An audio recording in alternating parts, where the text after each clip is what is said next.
The airport buzzed with noise, travelers rushing, announcements blaring, and the hum of conversations filling the air.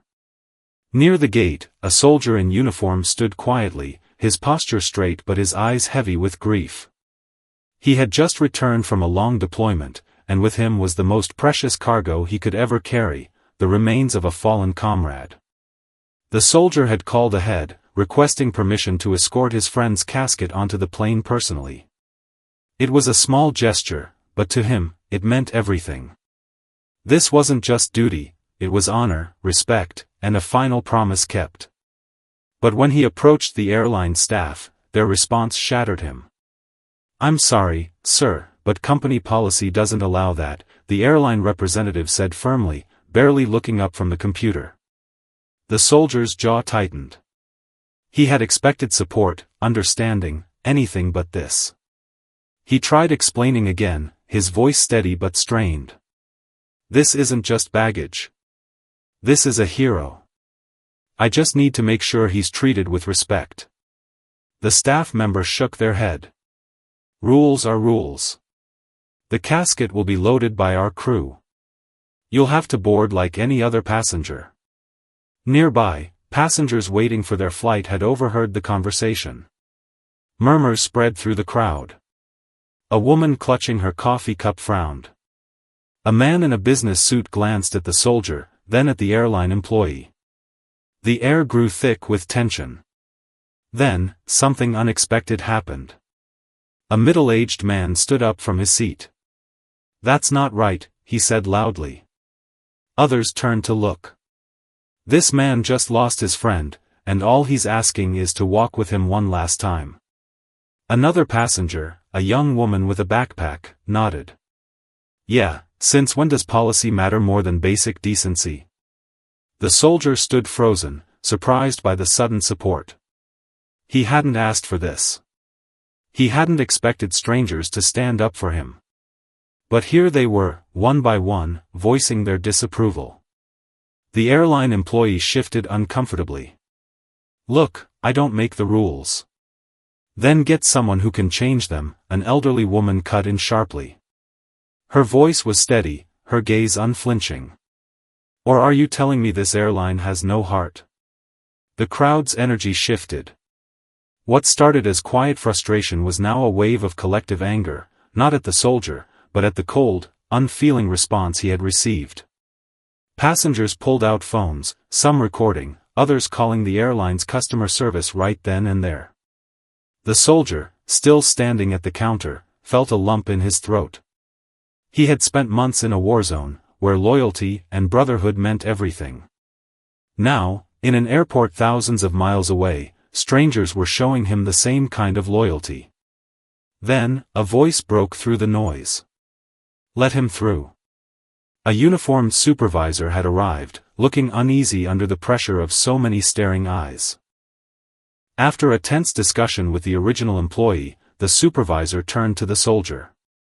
"Sir, we'll make an exception. You can escort your comrade." The soldier exhaled, his shoulders relaxing just a little. He gave a small, grateful nod. But the real surprise came next. As he walked toward the plane, passengers fell silent. Then, one by one, they stood. Not a single person remained seated. Men, women, even children, all rose in quiet respect as the soldier passed by. Some placed hands over their hearts. Others simply bowed their heads. The soldier kept his gaze forward, but his vision blurred. He wasn't alone in this moment. Strangers had become allies, a plane full of people united by something deeper than rules or policies. And as he stepped onto the aircraft, he knew, this was more than just a flight home. The soldier moved slowly down the aisle of the plane, the weight of the moment pressing on him. Every step felt heavy, not just from exhaustion, but from the emotions swirling inside him. The passengers remained standing, their silent tribute wrapping around him like an embrace. Near the back, a flight attendant, her eyes glistening, gestured to an empty row. "Sir, we've cleared these seats for you," she said softly. "If you need anything at all, just let us know." He nodded, unable to trust his voice just yet. Sitting by the window, he stared out at the tarmac where his comrade's casket was being loaded with care. The earlier resistance from the airline staff had faded, replaced by a quiet reverence. Across the aisle, a man in his 50s leaned over. "I served too," he said quietly. "Back in the day. What you're doing, it matters." The soldier met his gaze and gave a small nod. No more words were needed. As the plane taxied for takeoff, the usual chatter was absent. Instead, an unspoken understanding filled the cabin. A young mother hushed her toddler, not with frustration, but with a gentle whisper about the brave soldier. A college student, who had been loudly talking on his phone earlier, sat in respectful silence. Then, something unexpected happened. A flight attendant's voice came over the intercom, not with the usual safety instructions, but with a trembling sincerity. "Ladies and gentlemen, before we begin our flight, we'd like to take a moment to honor the fallen hero traveling with us today, and the soldier who brought him home." The cabin remained utterly still. If anyone would like to share a few words or a moment of silence, we welcome it. For a heartbeat, no one moved. Then, an elderly woman near the front stood. Her hands shook slightly as she smoothed her dress, but her voice was strong. "I lost my brother in war," she said. "Back then, nobody stood for him. Nobody even knew his name outside our family." She looked directly at the soldier. "But today, I see what should have happened. Today, I see respect." A murmur of agreement rippled through the plane. One by one, passengers began speaking up. A businessman shared how his father had served. A teenager admitted she didn't know much about the military but now wanted to learn. Even the flight crew stood quietly, their professional masks softened by emotion. The soldier listened, his throat tight. He had expected to endure this flight alone, lost in his grief. Instead, he was surrounded by people who, just an hour ago, had been strangers. Then, a little girl, no older than 6, tugged her mother's sleeve. "Can I give him my toy?" she whispered, holding up a small stuffed bear. Her mother hesitated, then nodded. The girl shuffled down the aisle, stopping shyly in front of the soldier. She held out the bear. "For your friend," she said. "So he's not scared." The soldier's breath caught. He took the bear gently, his calloused hands dwarfing the tiny toy. "Thank you," he managed to say. The girl beamed and scampered back to her seat. As the plane climbed into the sky, the atmosphere shifted. The initial heaviness lifted, replaced by something warmer, a shared humanity. Passengers offered the soldier snacks from their bags.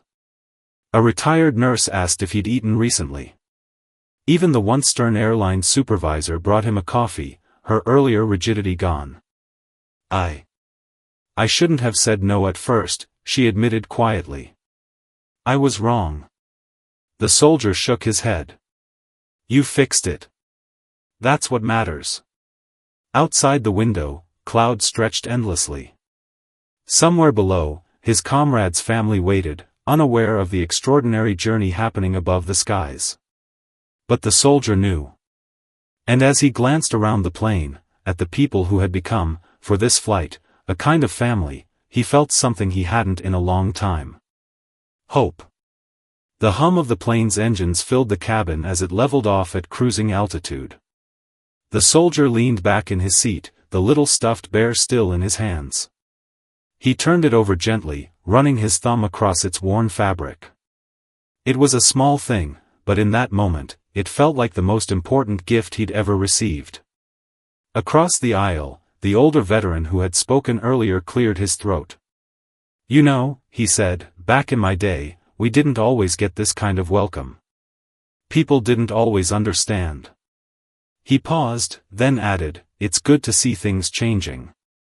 The soldier nodded. He wanted to say something, about his friend, about the war, about how strange it felt to be thanked when all he could think about was the loss, but the words stuck in his throat. A flight attendant approached, her professional demeanor softened by the emotion of the last hour. "Sir," she said, "we've had a few passengers ask if they could contribute to something in your comrade's honor. Would that be all right?" The soldier blinked. "What do you mean?" "Nothing formal," she explained. "Just, people want to help. Maybe flowers for the family, or a donation to a veterans group. Whatever you think is right." He hesitated. His friend's family wasn't wealthy. The military would cover the basics, but there were always unexpected costs, always little things that added up. If people really want to," he said slowly, "maybe something for his kids. For their future." The flight attendant smiled. "I'll let them know." As she moved through the cabin, whispers spread. Wallets opened. A college student folded a $20 bill into the flight attendant's hand. The businessman who'd been glued to his laptop earlier wrote a check.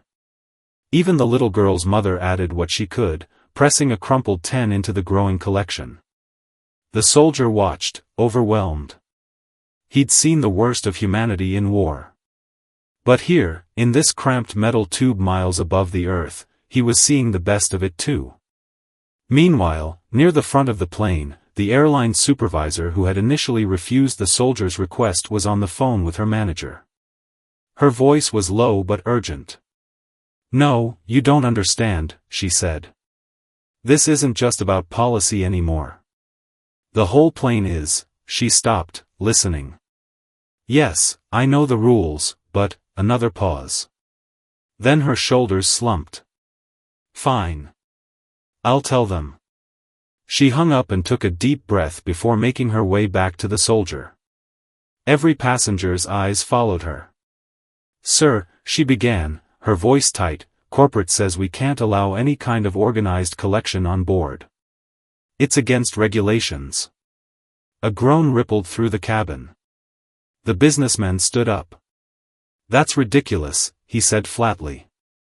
The supervisor held up her hands. "I'm sorry. My hands are tied." For a moment, no one spoke. Then the elderly woman from earlier, the one who'd lost her brother in war, snorted. "Well," she said loudly, "I don't see any organized collection. Just a bunch of people giving what they want to give." She turned to the passengers around her. "Isn't that right?" Nods and murmurs of agreement spread like wildfire. The businessman smirked. "She's got a point. This is just private citizens having private conversations." The supervisor's lips twitched, almost a smile. "I suppose that's true," she said carefully. "As long as there's no official airline involvement." The message was clear. The collection continued, quietly but with renewed determination. Back in his seat, the soldier felt his phone vibrate. It was a text from his commanding officer. "Heard what's happening on your flight. News is picking it up. You okay?" "News?" He frowned and opened a browser. Sure enough, a passenger had tweeted about the standoff at the gate, and it was already going viral. #LetHimEscort was trending. Local news stations were picking up the story. He put his phone away, his head spinning. All he'd wanted was to make sure his friend came home with dignity. Now the whole world was watching. The young mother across the aisle caught his eye. "Is everything all right?" she asked. He shook his head slightly, not in negation but in wonder. I think people care more than I realized," he said.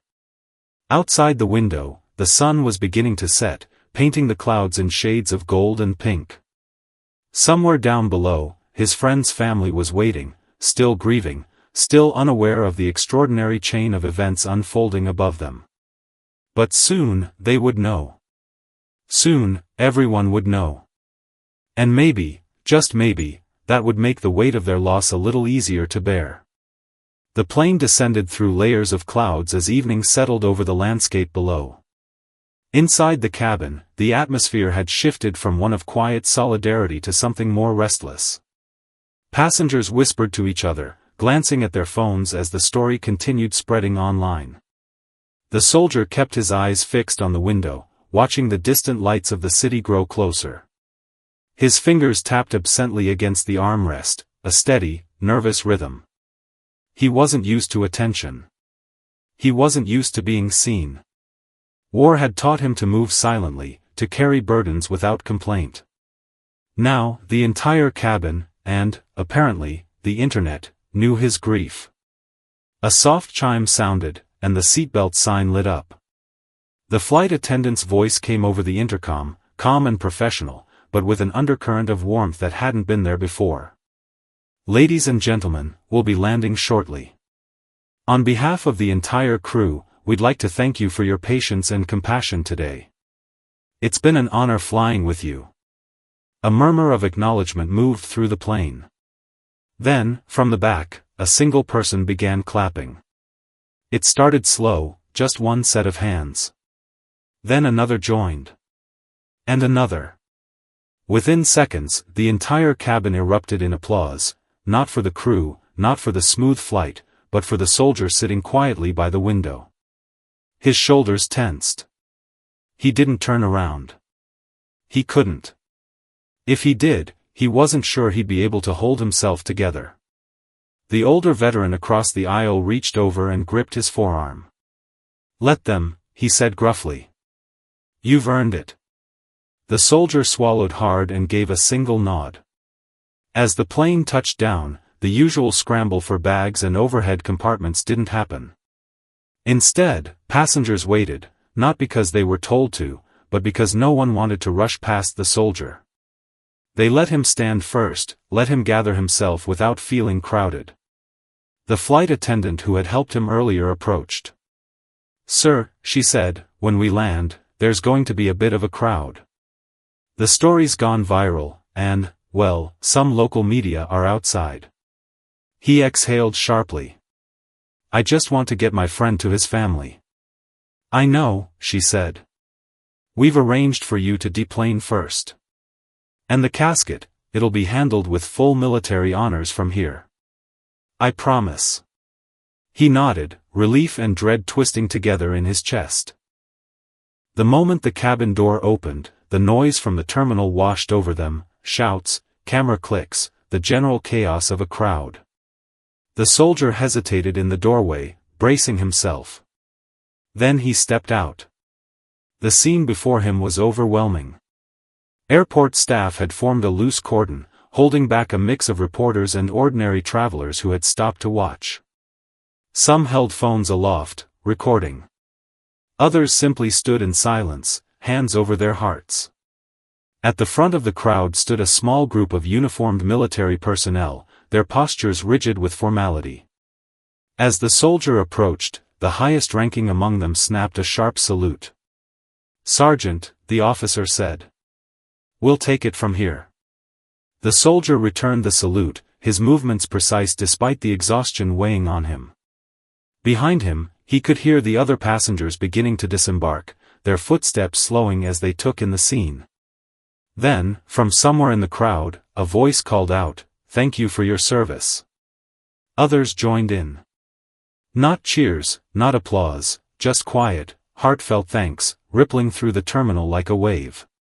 The soldier didn't respond. He didn't trust his voice. But as he fell into step beside his comrade's casket, now draped in a flag and borne by honor guard, he stood a little taller. The procession moved slowly through the airport, drawing stares from every direction. Travelers froze mid-step. Food court workers paused, wiping their hands on aprons as they stepped closer to see. A janitor leaned on his mop, watching with wet eyes. Near baggage claim, a woman broke from the crowd and fell into step beside the soldier. She was young, maybe mid-20s, dressed in jeans and a faded band t-shirt. "Hey," she said softly. "My brother was Kia 2 years ago. I wanted you to know it matters. What you're doing." He glanced at her, saw the grief and understanding in her eyes, and nodded. No other words were needed. As they neared the exit, the automatic doors slid open to reveal a scene no one had expected. Beyond the press and the gathered onlookers, lining the sidewalk outside the airport, stood dozens of people. Some held flags. Others held handwritten signs, "Heroes welcome home. We remember." They hadn't known the fallen soldier. They hadn't known the man escorting him. But they'd come anyway, because someone had told them what was happening, and they'd wanted to be there. The soldier stopped walking, just for a second, taking it in. Then, with a deep breath, he stepped forward, out of the airport, into the night, toward the family waiting to receive their loved one. Behind him, the passengers from the plane lingered in the terminal, watching until the last possible moment. No one rushed to their cars. No one complained about delays. Some things were more important than schedules. The cold night air bit at the soldier's face as he stepped outside the airport. The crowd's murmurs fell silent as the honor guard carried the flag-draped casket toward a waiting hearse.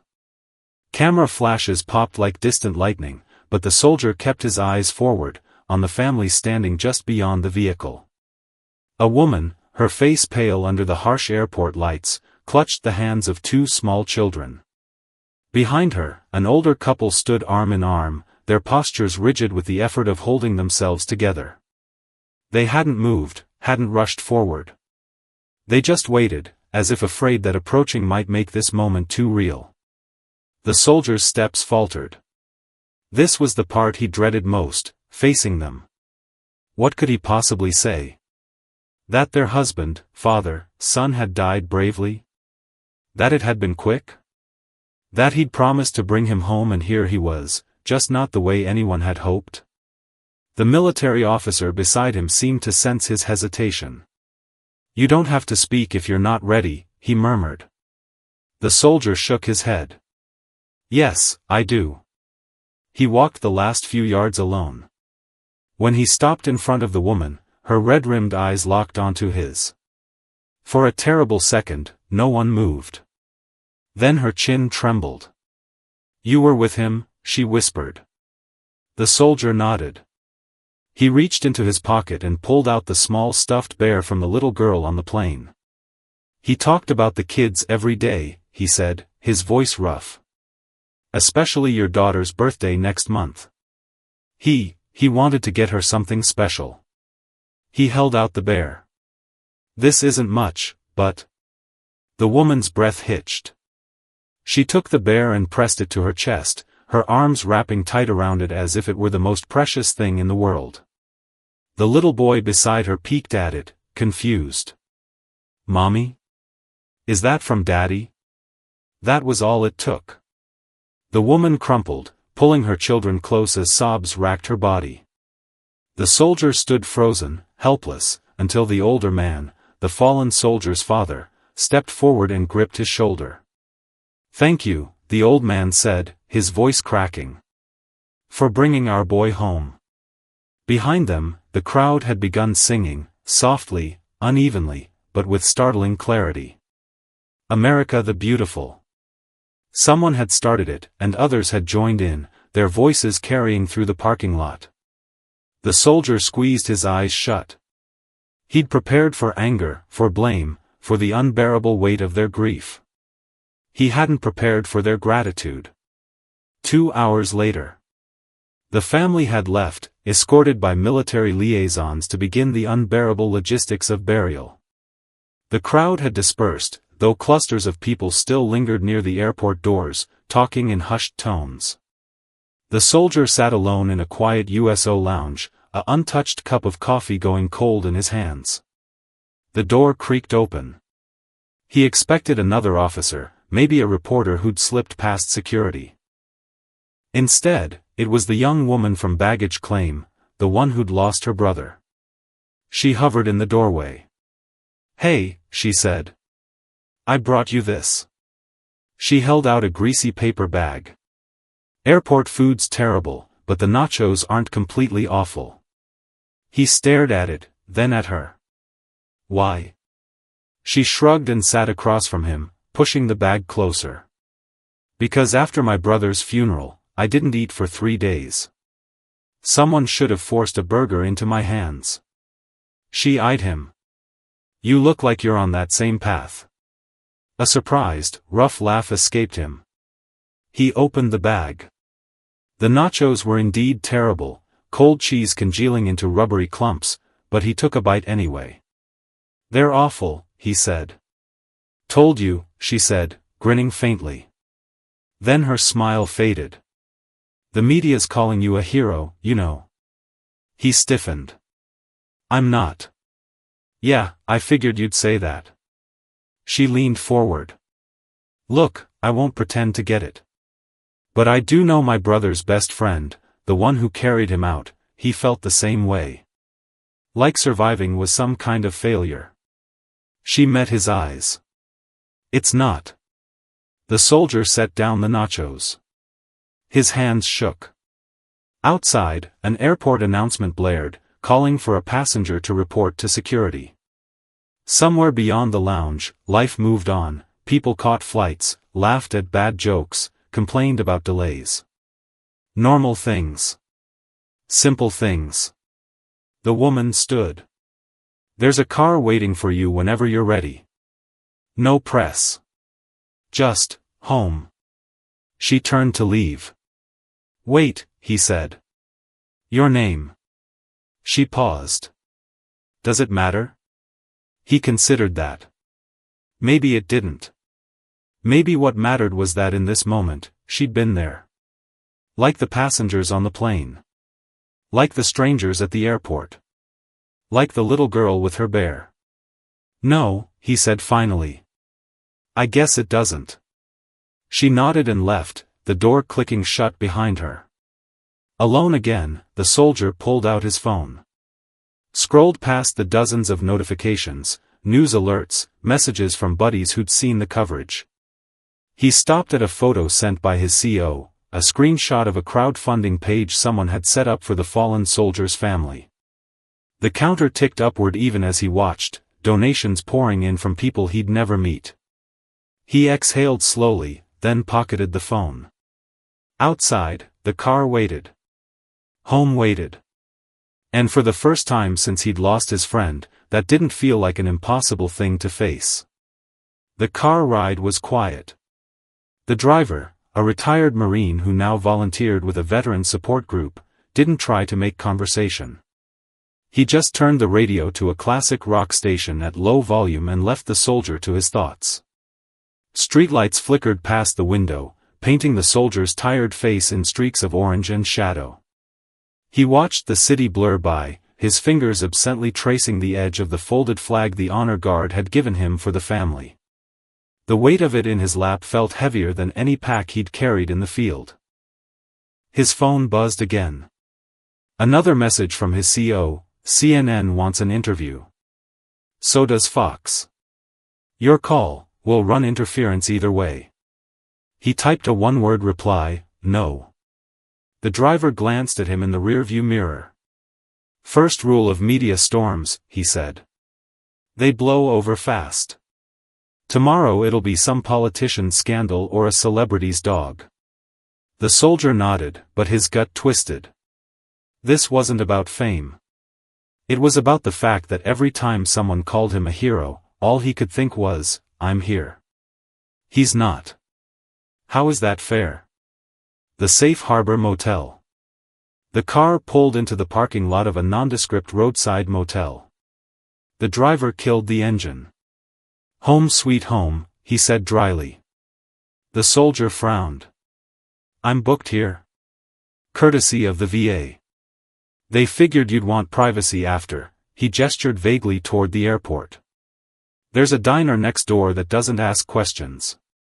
And before you argue, no, you're not paying for it. The soldier opened his mouth, then shut it. He was too tired to fight. Room 114 smelled like bleach and old carpet. He dropped his duffel on the bed and stared at the framed generic landscape bolted to the wall. Home for now. His reflection in the bathroom mirror startled him, sunken eyes, stubble, a fresh scar near his hairline he didn't remember getting. When had he last slept? Really slept? A knock at the door. He tensed. Reporters? More well-meaning strangers? He peered through the peephole. A kid. Maybe 19, wearing a faded army hoodie and holding a pizza box. The soldier opened the door a crack. I didn't order that. Duh. The kid thrust the box at him. Some lady paid me to deliver it. Said you'd need carbs and to stop being a stubborn ass.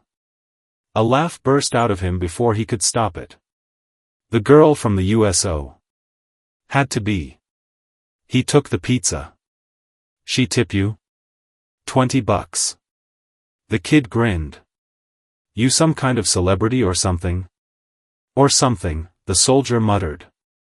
He fished a 5 from his wallet. Keep your mouth shut about where I am. The kid mimed, zipping his lips. Semper Fi, man. The door closed. The soldier stared at the pizza. Pepperoni and extra cheese. He hadn't realized how starving he was until the smell hit him. He devoured 3 slices standing over the sink, then froze mid-bite. On the underside of the box lid, written in Sharpie, check the news. Not all of it sucks. He grabbed the remote. The local news channel showed footage from earlier, the airport, the honor guard, the singing crowd. Then the scene cut to a press conference at the airline's headquarters. A stern-faced CEO stood at a podium. Deeply regret our initial response, she was saying. Effective immediately, we're revising our policy regarding military escorts. Furthermore, we'll be donating. The soldier muted it. He didn't need to hear the rest. His phone rang. Unknown number. He almost ignored it, but something made him answer. Hello?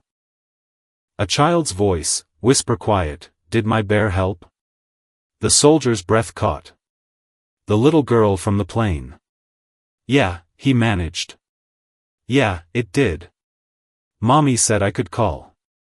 The news people found us at Grandma's house but we're not supposed to talk to them. A pause. Are you sad? The question gutted him. Sometimes. When I'm sad, Daddy sings, You Are My Sunshine. Wanna hear? He closed his eyes. Okay. Her off-key lullaby carried through the phone, muffled once when she apparently dropped the device. Outside, a truck rumbled past the motel.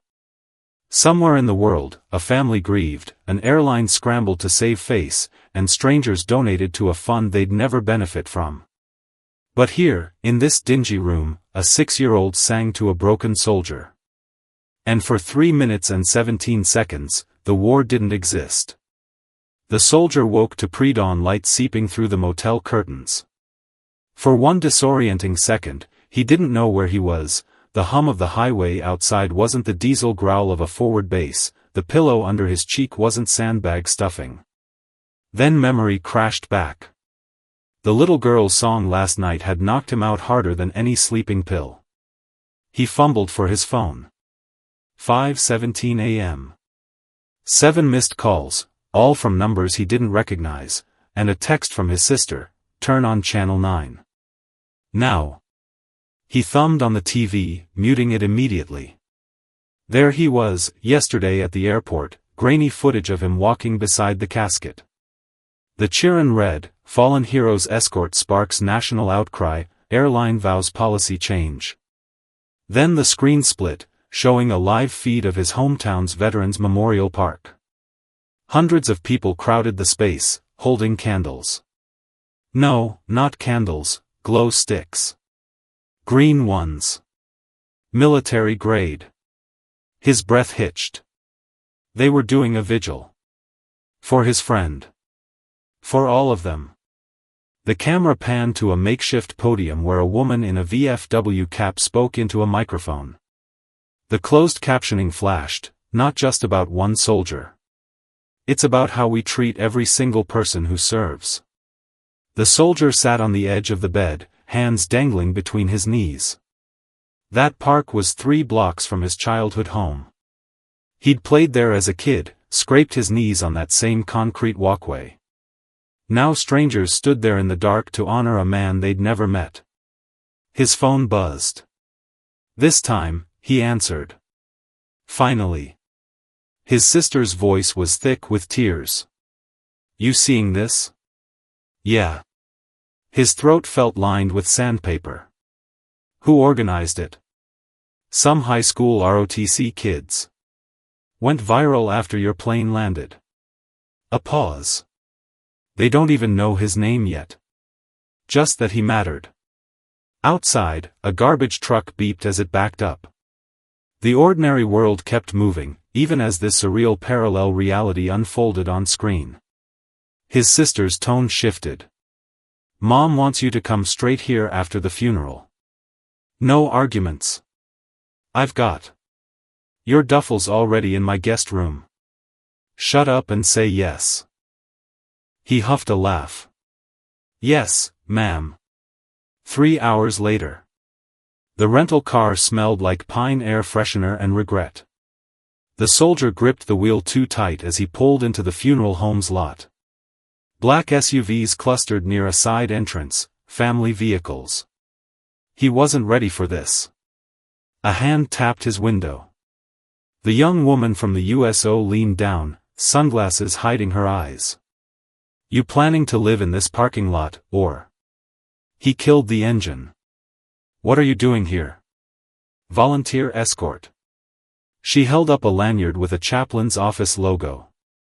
Figured you could use a friendly face that isn't paid to be nice to you.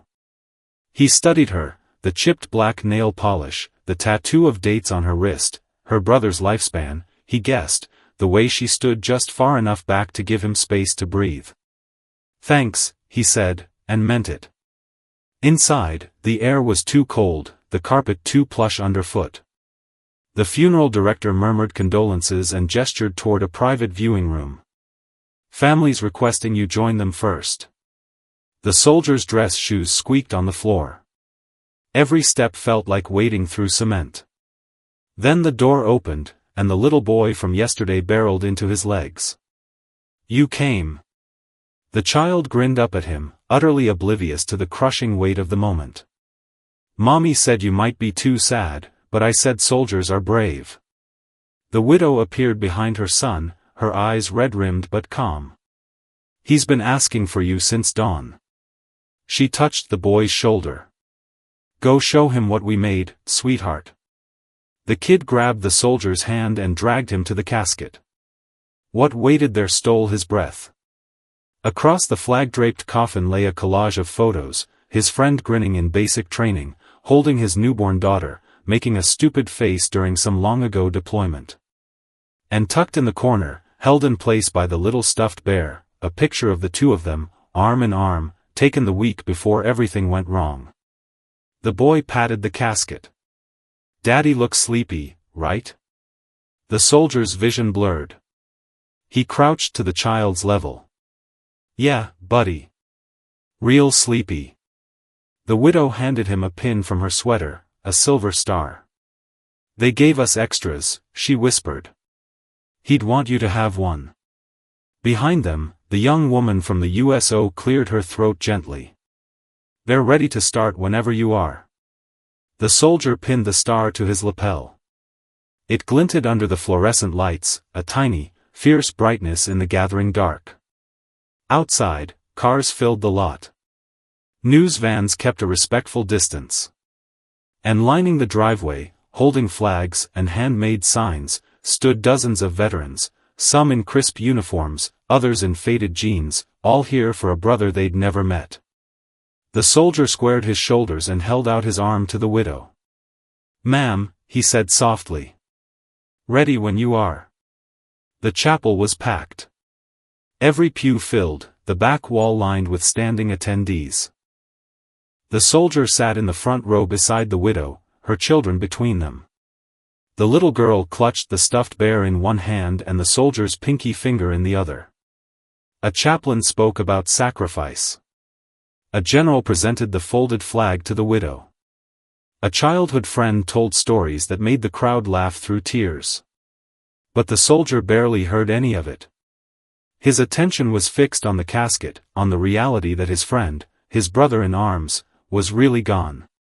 When the service ended, the honor guard moved into position for the final salute. The sharp crack of rifles firing made the little girl jump, her tiny fingers tightening around the soldiers.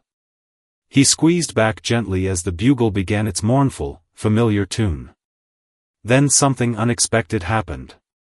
As the last note of taps faded, someone in the back began singing. Softly at first, then stronger. Amazing grace, how sweet the sound.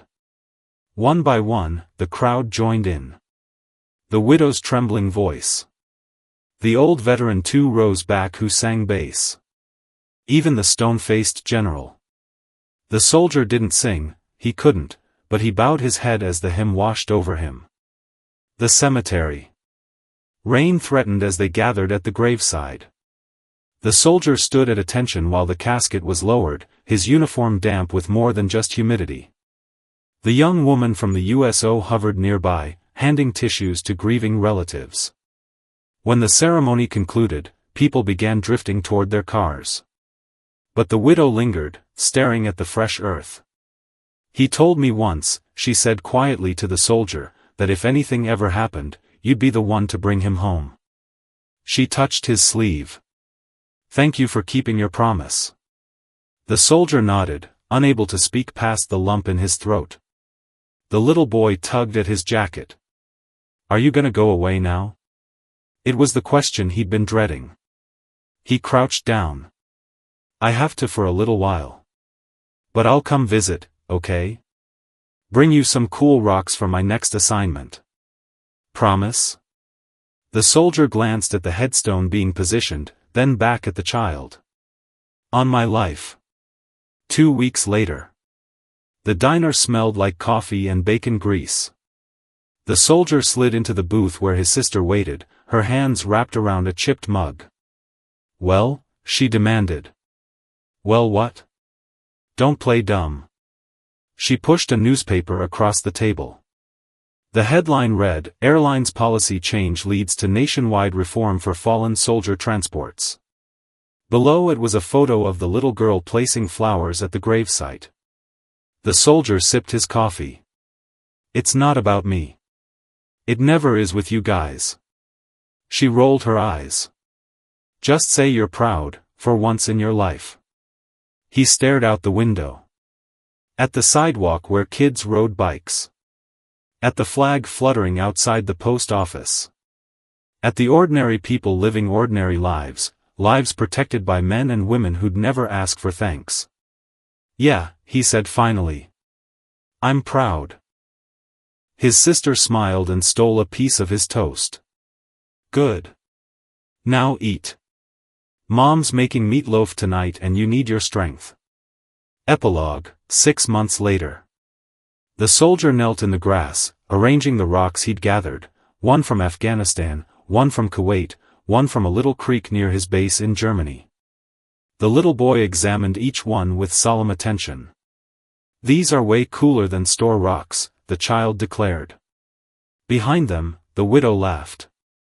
Sunlight glinted off the polished headstone, illuminating the words, beloved husband, father, hero.